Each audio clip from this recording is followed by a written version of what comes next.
Aw, why did you have to stop there, Edward? I was really, really enjoying it. I was just thinking, wow, this is just going to cruise along. Actually, I'm just being dramatic here. I have studied this score several times now, getting ready for this evaluation, and my thoughts about it are that it is really a dynamic, exciting, fully, just really fully scored, terrific bit of work here. All right, so how can I help you work on things? All right, so let's jump back here. And I'm just going to make a few comments about a couple of notation things and scoring things, and then we're going to jump into the evaluation criteria. Okay, so in other words, stopped and cuivre, right, is what you're asking here. So look, the thing is that like cuivre, stopped horns are already kind of cuivre, right? So I have a description of what cuivre means in the in 100 more orchestration tips, right? So playing like to get the horn to speak when you stop it, the player's embouchure is already sort of doing what cuivre is. Cuivre is more than just an attitude. I mean, although partially it is an attitude, but it's more than just that. It is also a technique of pulling the lips, like tightening the lips by sort of pulling the muscles from the sides, so that it's the difference between and do you know what I mean? It's a sound that is more it's just more stressed from or more strained, I guess. So it's putting more stress on on thinner lips. So that's kind of sort of going to happen already, right? So you don't really need to say cuivre, all right? Like fortissimo stopped is going to have like a massive snarly sound. Now, will that sound mix very well with what you've got here? That's a big question, right? You are asking muted horns. The muted horns and the muted trumpet and the stopped horns. I think that works very, very well together. And I think that the piano and the winds work very well together, right? So the thing about it is the mutes, the muted brass here are going to give a slightly tinny quality to the winds and piano above them. So, anyways, but we'll talk a little bit more about those ramifications as we go. So here we've got piano. It's like you're sort of turning it into a piano concerto. So piam piam piam piam rum. And like it's really xylophone, second trumpet, and the and like flute family that gets the melody. All right. So this is really strong harp scoring for a big massive tutti like this, especially when you get really massive coming up. It is effective. You don't need to do this. All right, it's not necessarily not necessary. All you need is this: start point, end point, glissando line. I think you should go for like a glissando line rather than just a straight line. And then so like this, these two things, one cancels out the other, right? If you're going to do this, you don't need that. If you're going to do that, you don't need this, right? Because it means the same exact thing. It's just the spelling of the harp pedals. So, what do harpists prefer? Take a very quick look. They got the diagram. They got the pedal set. Whoom, they go right into it, right? All right, so that's all you need there. And then, like, the whole thing, coming back to the thing about turning it into a piano concerto, I would say, like, I'm not going to comment on that too much. I'm just kind of wondering whether or not, like, a little bit of back and forth would have been good, like, rather than the piano just sort of playing along with everybody. If, like, for instance, right in here, right? Biam biam biam bum bum bum bum bum bum bum bum bum bum. What if it was biam biam biam wins da da da piano da da da da wins da da piano da da da da da da da da, right? To make things a little bit more conversational. So, anyways, I mean, those are all just artistic choices and so on. But the thing about it is that you've got the piano playing along with the orchestra for quite a stretch of time, and that's not too different from, say, like the Ravel Piano Concerto in G approach, right? Like sometimes he has the pianist being part of the texture. Like at the beginning of the first movement, he's like the pianist is just kind of basically just playing arpeggios as the orchestra makes the first statement. So, I mean, is it? Do you really want the pianist and the orchestra to sort of play along? Do you want Do you want to give the impression of an orchestrated piano part, right? So it's all just like things of judgment and proportion and so on. All right, so now evaluation criteria. Pitch weight in the upper middle register of the piano, not a concern. You've really spread around the scoring, you know. The whole question of thematic material repeating often, possibly sounding repetitive, if orchestrated the same way twice. Well, I mean, you start off here, xylophone, percussion, higher brass, upper winds, piano, pizzicato. And it's kind of the same thing again, right? So, like, this really is just material that is being reused. However, you throw in a little bit more lower heavy brass and lower winds, right? So, but, like the whole question is like, what are the instruments that are really going to bring the pressure that makes it feel different? And I would say in that case it's the timpani, right?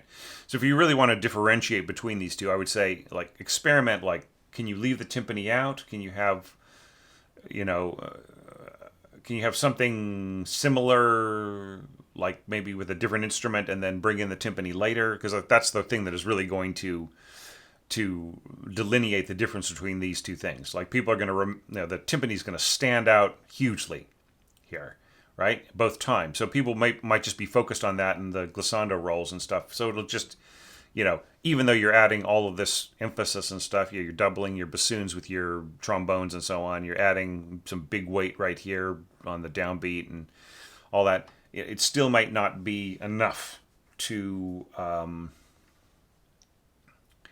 really make these two parts feel all that different. And I really love the snap pizzicato. That's so awesome. Snap. Yeah, so in terms of the scoring, I've already kind of said what I was going to say. It's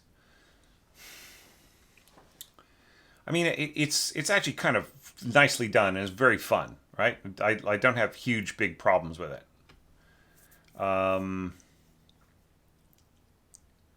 Just sort of looking at the way all the chords are voiced right here. Bum, bum, bum, bum. Dun, dun, dun, dun, dun. Yeah. I mean, it's okay. Yep. It's going to be an intense first trumpet part, but still, totally playable. All right, so now let's just move on to our next concern, and that is melodic development soaring quite high. And here you do like some eloquent compromises. I think that's all. This is totally fine. You don't have to obsess over, oh my God, should this go to like two voices and lower voice be, like, and then you can show that there's two on one, and you already do that with A2, right? So people don't obsess about things like that, right? You can go between intervals and A2. It's all good. It's just what matters what the conductor can read quickly and what the copyist can read, and you don't have to obsess about the aesthetics of it so much. All right, so this works nicely. It does make the compromise. It keeps the overtones. The only thing I would say, like right in here, is like, do you want your first violins to sound screechy? Like once they get above A, like the D and the C, it's just like yeah, it's playable, but is it very musical, right? Would you get a more musical effect by just dropping the violins an octave on the D and the C, and then coming back to A, and then just letting the overtones do the work instead of the violinists, right? But yeah, otherwise it's all working good. A2 oboes. Yeah, right in here, I just kind of wonder, like, what's the need for the second flute part to be, I mean, yeah, it just sort of disappears until you get to around E, right? And then it walks down again, and it just kind of disappears again into the oboes and the second violins. So, I mean, I see the concern, right? You want to make sure that when the when the first flute jumps down to that D, that it's that it is joining a line that's already in action with the second flute player. But yeah, I'm just a little iffy on the like the first beat here, right? And then the middle of this right in here. Yeah, you totally would not hurt anything by going, yeah, da da da ba da da da da da da da da da da ba da da da da. Like you could jump up your your second flute to double along with this, especially since this is kind of weak, like the register that the piccolo is in as well, right? It's kind of weak in here, so like maybe you need a little even more strengthening, right? Because, and I wouldn't normally say that except for the fact that you're scoring so hugely, right? You got this massive timpani just bashing away below, and you got these horns right in here, and and like all this activity, and that sort of brings us to the next question of like how well the accompaniment figures are scored, the way that you're trading off from one to the other. That's all great, just beautifully done, and the role of the horns right in here, and our middle strings right in here, arco, right, starting here. Okay.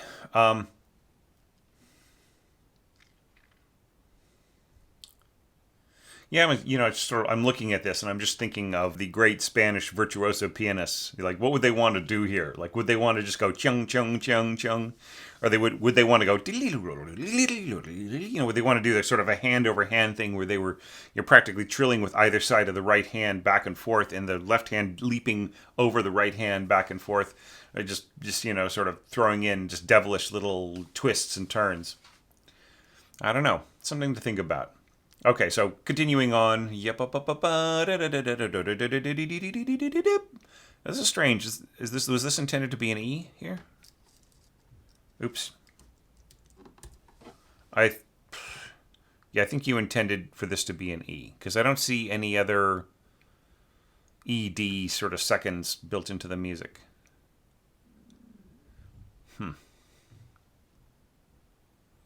All right, so like I got no problem with the way that you scored the piano here. I'm just thinking that like if you are having the piano, which will be the loudest instrument here, even though this is a massive tutti, if you have the pianist end on this E and then continue on, it gives the mistaken impression that this is the beginning of the phrase, right? When it's not. The beginning of the next phrase is on the second beat, right? So if you're going right, that's not what happens, right? It's right. So it's like really end 2 3 1 2 and 3 and 1 2 and 3 and 1 2 and 3 and right. Like it. I'm just a little worried about this, right? And there's no reason why the pianist couldn't go as high as the piccolo player, right? All right. So you're sending up your flute players, A2 flute players, all the way up to E. So what I got to warn you is that while D is a perfectly cool note to play, E, is barely possible, and it is a sort of a kind of a wheezy little kind of squeak, right? And the same thing is true for piccolo. I've scored music where the piccolo player goes up to D above the piano and E above the piano and so on. And the problem is that it just like the instrument stops projecting, right? Or unless the person is just sort of shrieking, making this kind of shrieking whistle that just like rips your ear apart. So it's just kind of wheeziness, right, is what you're asking for in here. So I would, and you're setting yourself a trap, because like by not starting lower like you do here with your piccolo, you just end up being locked into playing this high E, because there's no other instrument that can continue going that high, like not even your piano player, right? So I think you need to rethink the upper line of this for both members or for all three members of your flute family. And this is all fine though. Oboe is sending them up there. Clarinets, that's a fun high F, high play or high written F. And certainly no problem with your open horns, right? Like a stopped G up there. It's just like it's playable, but is it all that musical, right? And especially like if you're asking them to really push it, like you really want the cuivre feeling of the stopped horn just to really be present, right? Just how musical is that? I don't know. But like obviously you can't just go muted horn instead because there's not enough time to really switch back and forth between mutes and unmuted horn right in here. So really stopping and then open is the way to do it. All right. So as to like this massive, it is almost like. It almost feels a bit like band music, right? Because there's so many people involved in this, just heading for this one goal, right? Yeah, you got to be careful about tremolo xylophone because it sort of sounds like an old timey, a little bit like an old timey telephone. Now, it won't be a big problem here because you're going so quickly, but you're almost going quicker than you can go. Like the tempo of the music is almost quicker than could possibly be rational with like unmeasured tremolo. That's just it's a little that just to be able to articulate each of these with an accent at the beginning, right? It's just a little tricky. So so you might need to rethink this a little bit. All right. But that little accompaniment figure, that's all good. I like the piano and the horns, and yeah, it's all fine. All right, so now we have to go to the question of upper middle register being relentless. If there's no textural contrast, you're doing some textural contrast. I've already talked about like possible ways you could get even more contrast within the phrases, right? Rather than just really relying on xylophone so much, or or just like really kind of sticking to the same strategy with every single gesture. But, for all that, it's, it scored all right. Yeah, you got this. I'm just a little worried about the bassoon right in here. I mean, you're kind of already covering these pitches with your first horn, so like I don't think the bassoon will really make much of a difference here. All right, and then we've got this yup up up up up up up up up up up up, and yeah, it's all right. You've got your driving staccato transitioning smoothly to the next passage. That is something that you do. Yeah, I mean, I'm just wondering, where can the pianist shine on his own? Where can the pianist interact with the orchestra back and forth?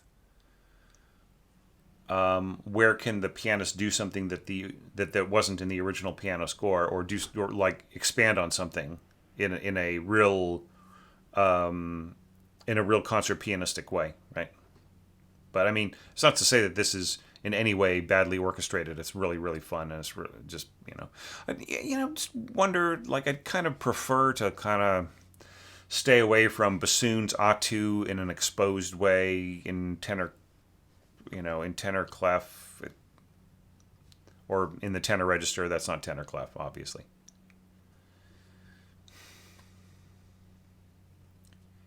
Like clarinet doubled with English horn is probably more dependable until you get to right around here, and then maybe it's fussy of me, and I don't blame you for thinking so, but yeah. I really do like the use of English horn throughout this. Is really nicely done, and I love the freedom of just freely using the different registers and so on. I'm not sure what this double bar is doing here. Probably would be better to stick it at the end, right, where the end of the passage, because these are not really, I mean, you're delineating each group of 8 bars, and that's fine. Maybe that helps you think about it, but you're not going to need it in your final score. And that takes us to B, right? So just so much fun. Bum bum bum bum bum bum bum bum. Yeah, nice trumpet scoring. Exactly right. I'd have the first do this, and then the second and third do that, and the first do this, and then I'd have the second and third do that. Right. Anyway, and then trombones, nice little tasty bits for them. Okay, and just really cool use of the bassoons working together on the accompaniment with the horns above.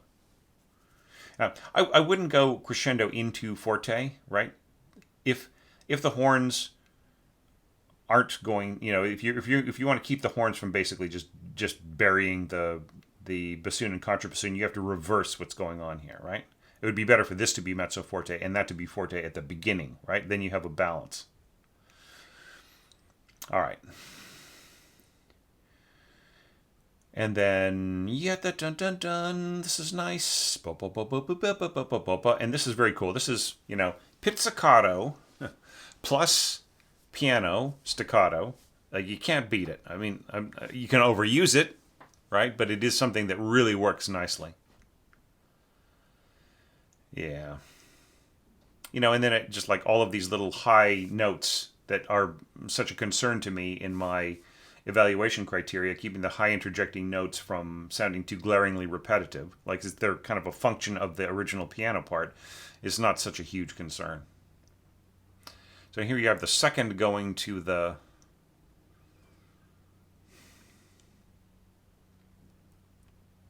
this other staff. Okay, that's all right. That's fine. Yeah, I mean, you could stick this A here, right there, in the second, in your second horn part, and just split the staff.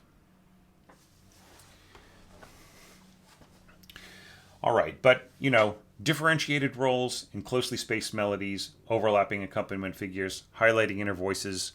Like so long as you're throwing in the piano in there, like you're just not having a problem, right? And same thing, bassoon teaming up with violas on the dia-da-dum. And it's kind of interesting. You have the da-da, da-da, da-da, da-da, bum, ba-dum. Yeah, I mean, do you really need this trade-off thing right in here? I mean, what bassoonist can't go da, da, da, da, da? Right? I'm not so sure that you need to divide between them. Maybe it would be good to go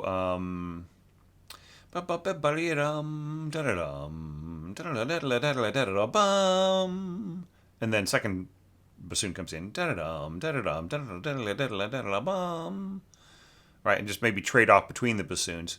I don't think that there's any problem with the bassoonist being able to do this, but I would do the same exact slurring as the violas, because like there's absolutely zero need for you to dovetail these to try to create the illusion of a consistently smooth legato all the way across both instruments when you are accenting when you're accenting right on the beat with each of these beam groups, right? So like your dovetailing makes absolutely zero difference so long as you have that t, right, at the beginning of each of these beam groups. So you might as well just go ta-da-da, ta-da-da, ta-da-da, ta-da-da, right? Rather than ta being ta-da-da on top of, right? And, and especially since you want your violas to be emphatic. Bow, bow, bow, bow, bow. Okay, but really cool, stopped. Yeah, I'm not so sure that I mean, do you really want this to be, da, da, da, da, Maybe this could be longer, right? This could be 2 beats long instead of just 1. And it doesn't have to be mezzo forte. It could be, or it doesn't have to be accented either, right? It could be not accented mezzo forte, or it could be accented mezzo piano or piano, right? And the same thing here. This could be, just take away the accent and just make this into a half note. Anyway, And also, we're sort of, we've got this sempre diminuendo, poco a poco, and so on.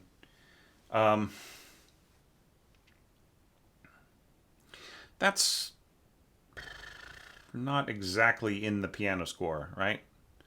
And I mean, by towing the line to that too much, you sort of sacrifice your ability to have nuances within each melodic phrase, right? Bum, bum, ba, da, da, da. So apologies.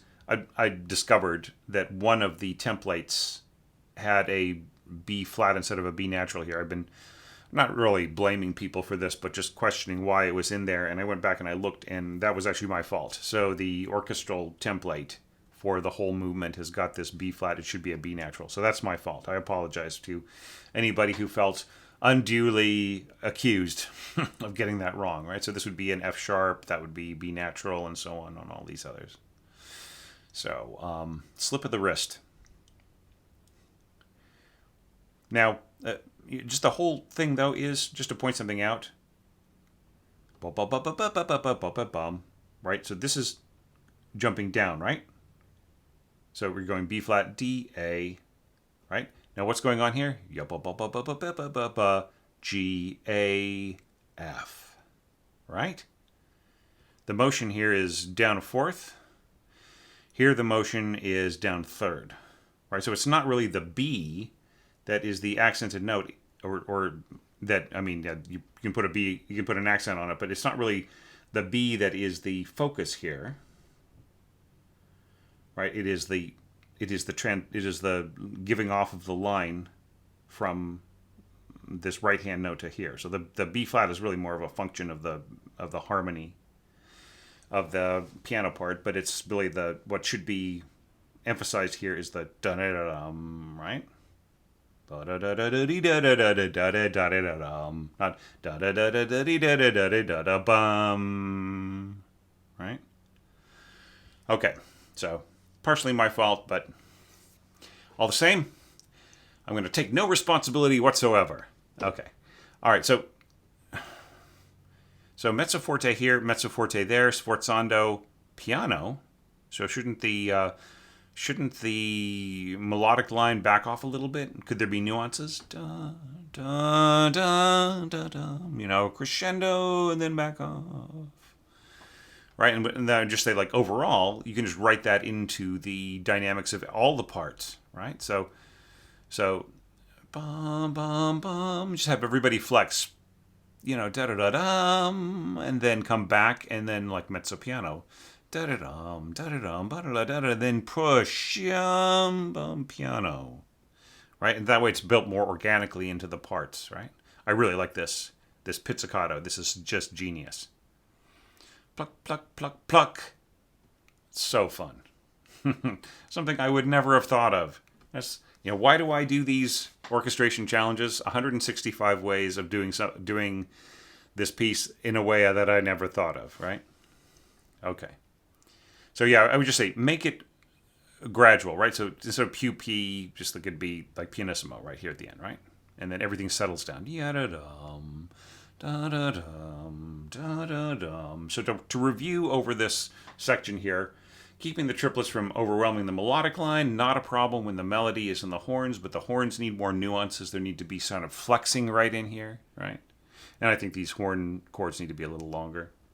Because, like, if you had winds or strings doubling this and sort of carrying that harmonic idea, the quartal harmony and so on, and then the quartal harmony with the augmented fourth in the middle and so on. If you had something that was continuing this on in a smooth way, then that would be great. But it'd be better to just have the the accent and the diminuendo coming out of it on a half note, I think, rather than just a quarter note.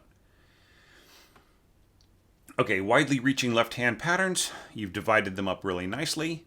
Nothing to say there critically at all. Keeping the textural contours fresh and not too much the same. So this is something that you could possibly, bring a little life into this. Like, what did I do? I traded off like the lower strings for the lower brass, and I changed around some of the texture and so on, and it just, I kind of kept it fresh, and like not calling attention to itself of how it was changing, but it's almost like you're watching this man walking towards you, and the man has got a problem, or let's say walking away, because it's getting diminuendo. So this man is walking away.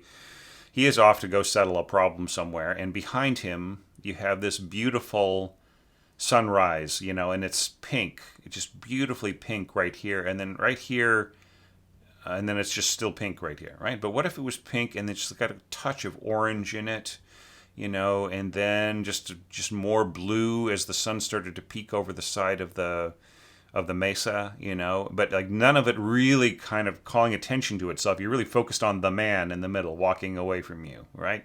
And his kind of the way he's sort of trying to swallow his anger so he doesn't explode, and yet he does in the next screen. So anyway, so just like those kind of dramatic concerns, they're ways of like having some subtle control over the shape of things. So now let's turn to the tragically foreshortened section C. So before I jump into this, I would just say, Edward, how dare you not give me a full section C? No, just kidding. I understand you have limited time and so on, or maybe you couldn't think of anything to follow this during the when we got to the end of the or actually this was submitted sort of during the middle of our timeline in the challenge phase. But yeah, still, it's all kidding aside, it's just nicely done. I love the way that you hang on to this. That's like it's you're thinking of the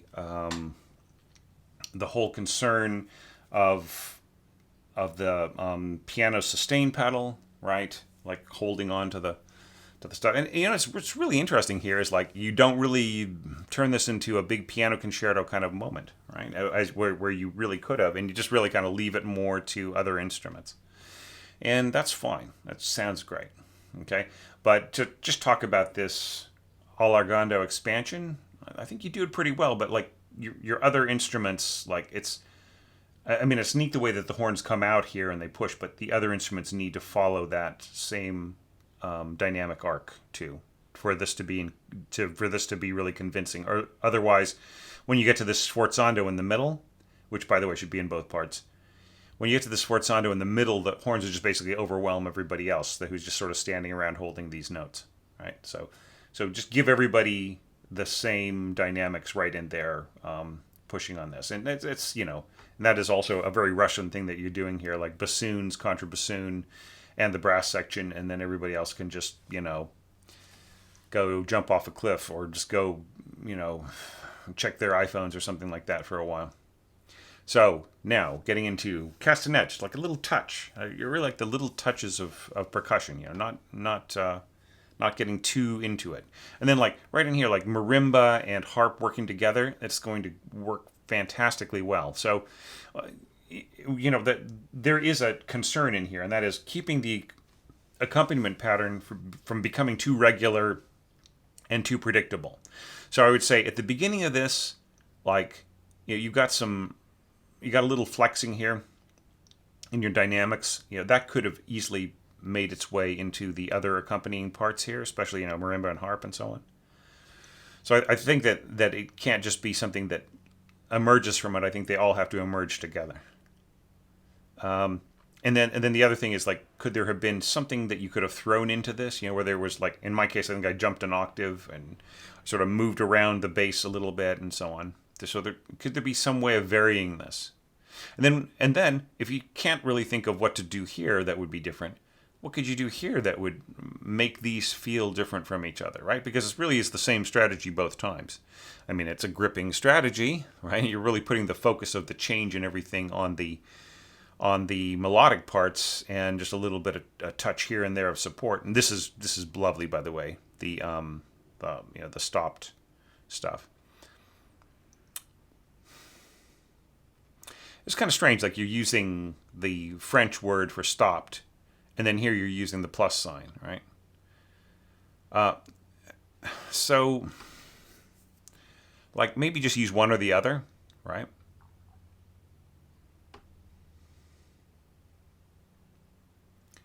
Yeah. Okay, so non-ARP, I think you mean, rather than non-amp. All right. Okay, those are kind of my thoughts, like in terms of like judging this by the evaluation criteria. Now, I had another note in my criteria that's like, if the harp is to play a role, ensure that it doesn't dominate the picture or sound too much the same. And I would say that that's also true here. Like you by adding the marimba to it, right? But like, what could how could the marimba and the harp interact together in ways that wasn't just straight doubling, right? Is there some way that the harp could like be moving in around the marimba? Is there some way that the marimba could be moving in and around the harp, right? Or could you expand on that a little bit in here to make it sound a little bit, more it's just a little less the same, right? So it's not that there's anything wrong with the overall approach. It's just like how long can you keep that approach working at exactly the same way, before the sameness of it starts to call attention to itself, right? So, but I really love this, the little roll and the pizzicato, and yeah, it's just so very cool. So I mean, sempre pizzicato. So what is all you have to do is say pizzicato without the parentheses, and then just continue on. So if it was pizzicato from before, then I think we'll remember that it's like for the player it just continues to be pizzicato. So that yeah. So I mean I understand. I mean that's very courteous of you. That's very cool, but I'm not sure how necessary it is. Okay, now oboe, and I'm going to I'm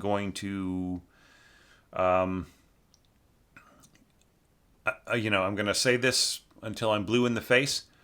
Like you do not have to follow the very subjective, somewhat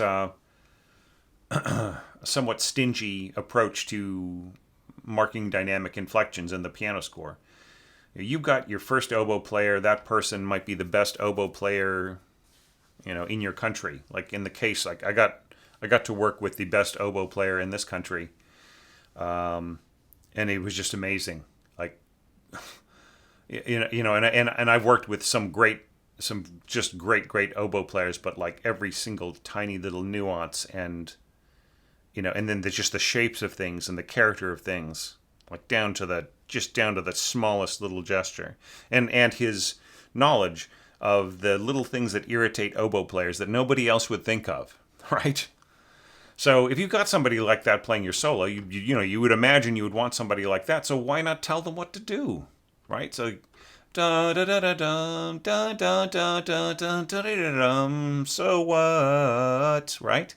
But da da da da da da da da da da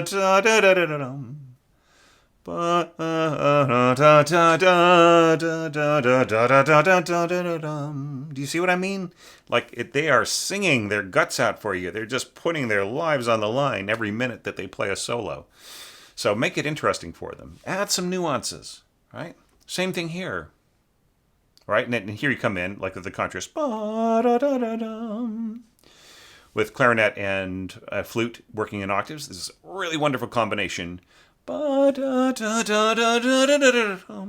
Where's, if you don't tell them what to do, they're going to just do whatever they like, and it might not be what you like. So why don't you write in what you want there? And then and then I love this trade-off to the oboe and English horn in octaves. Bum bum bum, trading back. All three of them. And this is so nice right in here. These stopped horns. So yeah, this is leading, managing the sense of restraint by having this little game right in here is very cool. But I'm wondering if there could be more. You've got your strings. The firsts aren't really doing anything. I mean, could there be something in here that like helps to to flush the sense of mezzo forte right in there, with a little bit of support, and then backing off, and then pushing again, right? And then suddenly, dun, dun, dun, dun, dun, dun, dun, dun, dun, dun, dun, dun, dun, dun, right? Anyways, I'll shut up now. In this case, I wanted more, Edward. So, it would have been lovely to get the rest of C from you. Or, the whole piece from you if you wanted me to evaluate at a higher level. It would have been great. So just so many things to talk about, to look at, just really having a huge fun time with this score.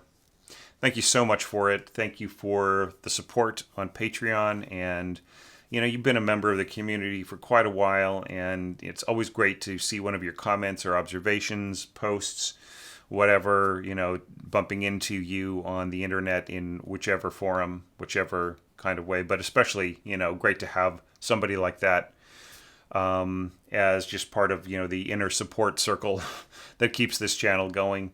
That just really means a lot, and no less the support from anybody else who is helping out. Even if it's not just on Patreon, but just making comments and helping people to get a different perspective from mine, right? Because I don't have all the answers. I may not even have the most useful answers, right?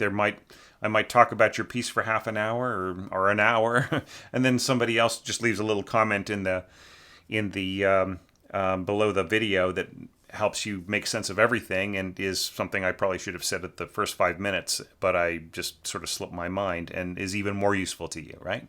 So I really see this as a community effort, and the more people comment on these videos, the better. And so with that, I will just thank everybody so much out there who are watching these videos, keeping the whole idea of an orchestration challenge alive. And at first, like, each video gets a few hundred views and maybe half a dozen comments to a dozen comments. But over time, you sort of see the viewership go up on every video. Just like it grows and it builds, and people who didn't have the time to comment or view before come back, and it's just it's kind of a wonderful thing from my perspective as the creator of the channel, and just watching the numbers go up, seeing the comments come in. I read every comment, and they've all been so supportive, and like I've yet to read a mean-spirited comment after like several hundred comments. So don't let the comments get slow. Let's keep them going, especially people in the Dotted Semi-Brev group. Keep commenting on each other's videos here and on Patreon and on Facebook if you guys are members over there. And I will keep the evaluations coming. So that's probably it for me today, Friday the 24th of September in New Zealand. And you'll probably be watching this a few days later. But, more will be coming soon, and I can't wait.